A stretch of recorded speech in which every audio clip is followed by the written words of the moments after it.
예, 안녕하세요.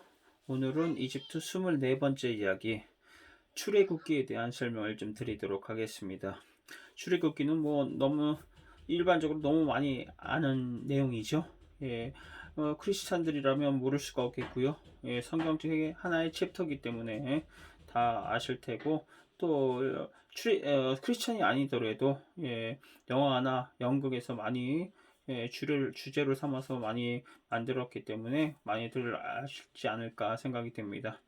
특히 10개라고 아주 유명한 영화가 있었고, 또 리메이크를 몇 번 했기 때문에 다들 한 번 정도는 보시지 않았을까 그렇게 좀 생각이 됩니다.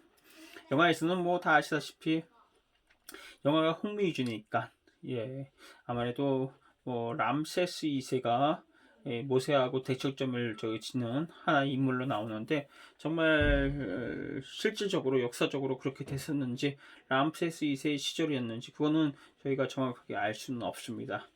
일단 그렇고요. 이 출애굽기에 대한 설명을 제가 오늘 드릴 건데, 사실 이집트 역사에는 사실 성경책하고 많은 영향을 갖고 있어요. 관련을 맺고 있습니다. 그래서 실질적으로 제가 다음 시간에는 이집트 역사하고 성경책에 대한 비교를 해서 좀 설명을 좀 드려야 되지 않을까 생각이 되고요.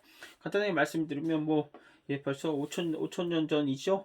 노아의 홍수 시절에 노아의 다 모든 게 다 홍수로 인해서 죽게 되죠. 노아 가족만 삼게 되는데, 노아의 가족 중 한 명이 셈이 결국 이게 홍수가 끝나고 바로 이집트에 정착을 해서 거주를 했다, 계속 살았다, 이런 내용이 있어요.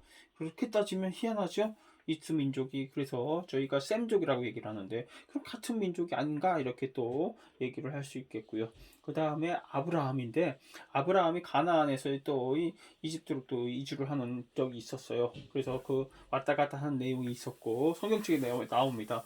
그 다음이 또 야곱이죠. 야곱이 바로 애굽으로 또 이주를 합니다. 그래서 이후에 요셉이 결국 어떻게 돼요? 요셉은 또 뭐예요? 바로 파라오의 다음 재상이 돼서 제2인자까지, 이집트의 애굽에서 2인자까지 되죠. 그건 뭐 다 모르시는 분이 없을 정도고, 그 다음에 모세, 그 다음에 마지막으로 누구예요? 바로 아기 예수.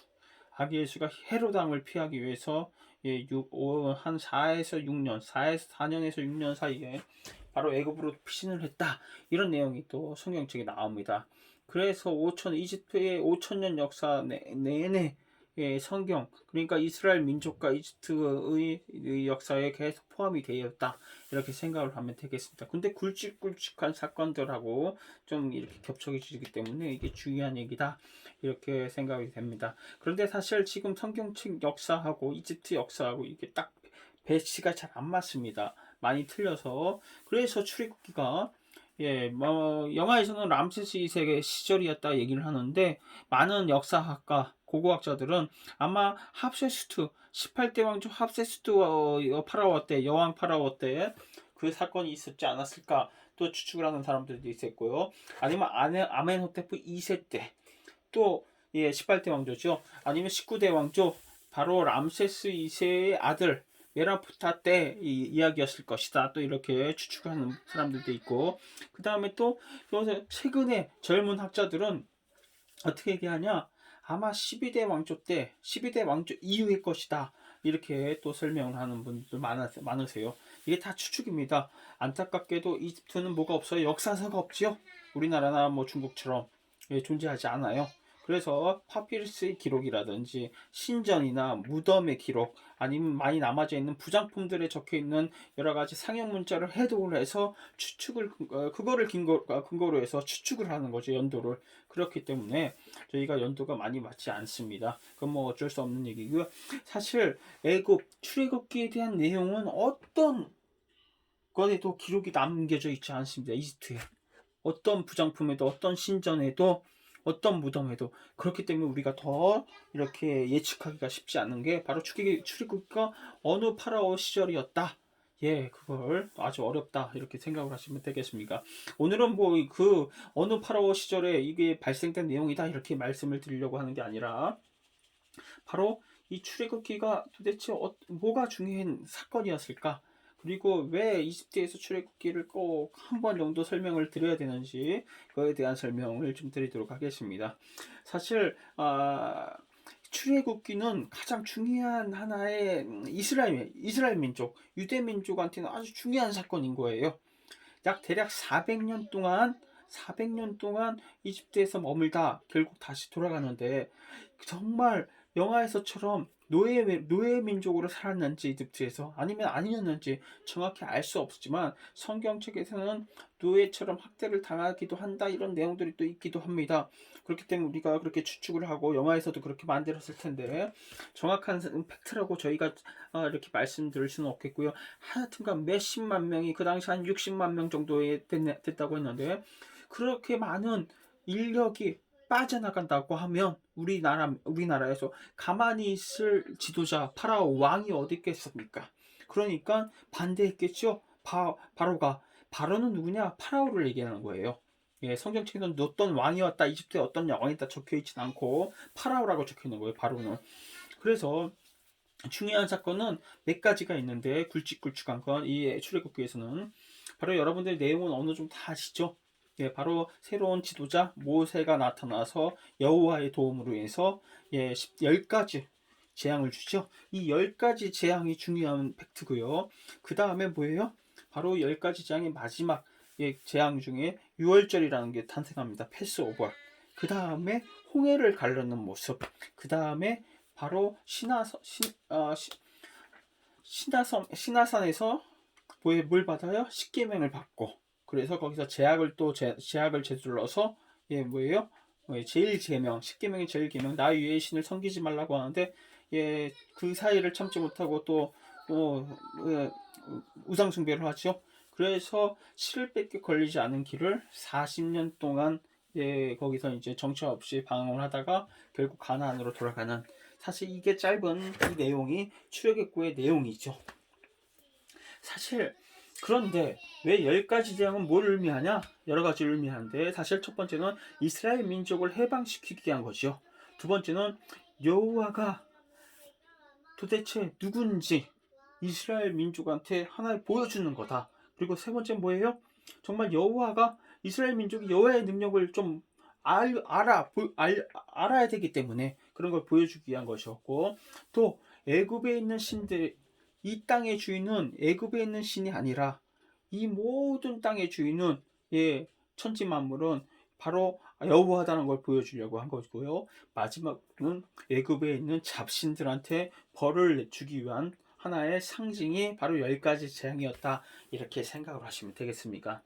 간단하게 설명드리면 10가지 재앙은 뭐죠? 첫 번째, 바로 뭐예요? 나일강을 오염시키죠. 피로써. 나일강은 뭐예요? 생명의 근원이에요. 어디에서? 이집트에서 생명의 근원인데 그거는 바로 나일강이 수어신 쿠놈, 하피 그리고 이 오시리스의 피로써 이 물들인 거기 때문에 이런 신들도 바로 여호와한테는 대적할 수 없다 그런 걸 또 의미한 거기도 하고요. 두 번째는 개구리죠. 개구리가 나오고 막 수많은 개구리가 나와서 이제 썩게 되는데 개구리는 사실 신성스러운 동물이었던 신성스러운 상징이었어요. 왜? 이집트의 다산의 상징이기도 하고 그래서 이 당시는 뭐 헤켓이라고 개구리 모형을 하는 머리에 쓴 신이었는데 다산의 상징 이 헤켓과 이시스라고 얘기하는데 이 신들도 어떻게 할 수 없다. 개구리를 통솔을 할 수 없는 그래서 바로 이것도 바로 여호와가 하나의 벌을 준 거다 이렇게 생각을 하시면 되겠고 바로 세 번째는 뭐냐 바로 여러 가지 뭘 줘요 아니면 뭐 벼룩 아니면 모기 같은 거를 막 만들어내는데 이 땅의 신들 또 이런 거를 컨트롤할 수 없는 모습을 하나에 보여준 거다 생각하시면 되고 네 번째는 파리입니다. 수많은 파리는 바로 케프리신 아침 태양신을 자기가 스스로 뭐예요? 쇳덩구리를 만들어서 이렇게 들어올리는 모습 굴려서 그게 태양을 들어올리는 모습이라고 생각을 해서 아침 태양신이라고 이집트 사람들은 믿었는데 바로 케프리가 아무것도 할 수 없게끔 쇳덩구리를 만들 수 없게끔 수많은 파리를 보여서 그걸 다 먹게끔 한 거예요. 그래서 쇳덩구리를 아무런 또 할 수 없는 모습을 또 보인 게고요. 또 다섯 번째는 뭐냐? 바로 생축이에요. 모든 동물들을 다 죽이는 거예요. 살아있는 동물들을. 그건 뭐냐? 특히 소. 뭐 이런 것들을 다 죽였는데, 소는 여기서 이집트에서 아주 신성스러웠습니다. 그래서 뭐예요? 아피스, 신성한 황소신 아피스나, 다산을 상징하는 뭐 하토르, 뭐 이런 식으로 해서, 정말 소가 아주 중요한 의미였는데 소들을 다 죽인 겁니까? 그래서 신들이 어떻게 할 수 없었어요. 그런 아피스나 뭐예요? 하토르도 어떻게 바로 여호와 힘에. 그리고 여섯 번째 뭐냐? 바로 재앙을, 독충을 준 거예요, 재앙을. 근데 이 사실 뭐 토스나 토트나 아이모텝이 이렇게 치료하고 마술을 할 수 있는, 치료하고 이런 걸 할 수 있는 신이었는데, 독충을 줬더니 뭐 이모텝이나 뭐 토트가 할 수 있는 일이 없는 거예요. 그래서 바로 이것도 여호와가 그들한테 벌을 준 거다, 이렇게 생각을 하시면 되겠고, 일곱 번째 뭡니까? 우박. 여덟 번째는 뭐예요? 메뚜기인데, 이건 뭐예요? 우박하고 메뚜기는 곡물을 더 생산을 못하게 하게끔 만든 겁니다. 그런데 사실 이건 누구한테 재앙을 준 거나 마찬가지냐? 공기의 신 수, 습기의 신 테프눕, 그리고 하늘의 신 누트, 그리고 땅의 신 게부한테 이런 하나의 벌을 준 거다. 이 이집트 사람들이 받았던 땅의 신하고 하늘의 신들도 아무것도 할 수 없는 지경이 이런 겁니다.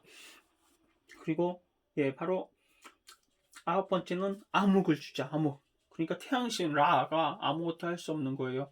암흑을 주니까. 그러니까 이집트 사람들이 믿었던 태양신 라, 최고의 신도 여호와를 상대할 수 없는 겁니다. 그리고 열 번째가 마지막으로 뭡니까? 바로 이집트에 있는 모든 장자를, 첫째 장자를 죽이는 것이요. 이건 뭘 의미하냐? 뭘 의미해요?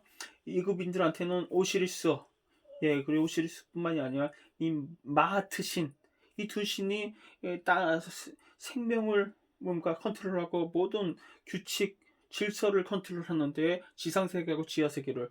그런데도 불구하고 그 첫째 아들을, 이 마하트신하고 오시리스가 어떻게 손을 쓸 수가 없는 겁니다. 누구한테? 여호와한테. 그래서 이집트의 모든 첫째 아들을 잃게 되는 거죠. 그래서 한마디로 말씀드려서 뭐냐? 이 10가지 재앙은 이집트에 있는 잡신들한테, 이집트의 신들한테 벌을 준 거다, 이렇게 또 생각을 해볼 수가 있겠습니다. 그렇죠? 이 10가지 재앙의 마지막 재앙이 왜 중요하죠? 그래서 여호와가 뭐예요? 유대인들한테는, 이스라엘 민족한테는 양의 피로서 뭐 문틀이나 문지방에 바르라고 하죠. 그럼 재앙이 넘어간다. 다음날 되니까 이집트에 있는 모든 첫째 아들이 죽은 겁니다. 애굽에 있는. 그런데 유대인들의 자식들은 살아남았고요. 바로 패스오버가 무슨 뜻이냐? 한국말로 유월절이란 뜻인데, 패스오버. 뭡니까? 재앙이 넘어갔다. 그래서 우리가 패스오버, 영어로는 패스오버고 한국말로 유월절인데, 이때 이게 생긴 거예요. 그래서 이때부터 유대 민족은, 이스라엘 민족은 이때부터 이 절기를 딱 지정을 해서 유월절을 항상 지킵니다. 지금까지 지키고 있는데, 사실 여러분들이 알고 있는 뭐예요? 예수님이 십자가에 못 박히기 전날에 식사를 하죠. 저녁 식사. 그 영어 그림으로는 미켈란젤로의 최후의 만찬이라고 이렇게 나오잖아요. 사실 최후의 만찬이 아니고요. 마지막 저녁을 먹는 모습은 죽기 전에 맞긴 한데, 사실 그 모습은 유월절을 지키는, 절기를 지키는, 유월절을 지키는, 유대민족의 가장 중요한 절기인 유월절을 지키는 모습이다 생각을 하시면 되는데, 이 유월절을 지키는 빵과 떡과 포도주를 지켰던 거예요. 이 떡은 나의 살이고 이 와인은 나의 피니라 해서, 이 떡을 먹고 이 떡과 이 술을 마시면 나의 피와 나의 살과 피를 먹게 되고 영원한 생명을 얻을 것이다, 이렇게 써 있습니다. 마태복음인가 이렇게 써 있는데, 그래서 유월절을 지켜야지만 재앙이 넘어가고 영원한 생명을 믿는다고, 이때부터 유대인들은, 이스라엘 민족은 믿기 시작했기 때문에 가장 중요한 절기입니다. 이때 생긴 거죠, 최초로 절기가. 그래서 그 다음에 어떻게 해요? 떠나게 되죠. 파라오가 포기하잖아요. 떠나라고. 그래서 이 모세가 이 유대 민족을 데리고, 이스라엘 민족을 데리고 떠나는데, 큰 바다가 나오죠. 홍해가. 그래서 홍해를 쫙 가르죠. 여호와의 힘으로 인해서. 그래서 걷는 다음에 어떻게 돼요? 파라오의 군대들이 다시 쫓아오다가 결국 수장당하는 예, 영화에서도 보셨을 거예요. 아주 저 대단한 장면이 펼쳐지는데, 예, 그래서 신화산에 올라가서 어떻게 해요? 하나님의 여호와의 만나서 모세가 40일 동안 이제 계명을 받는데 40일을 못 참습니다. 누가 못 참아요? 이스라엘 민족이. 그래서 자기네 습성 400년 동안 살았던 이집트에 살았던 그 다시 잡신 바로 뭐예요?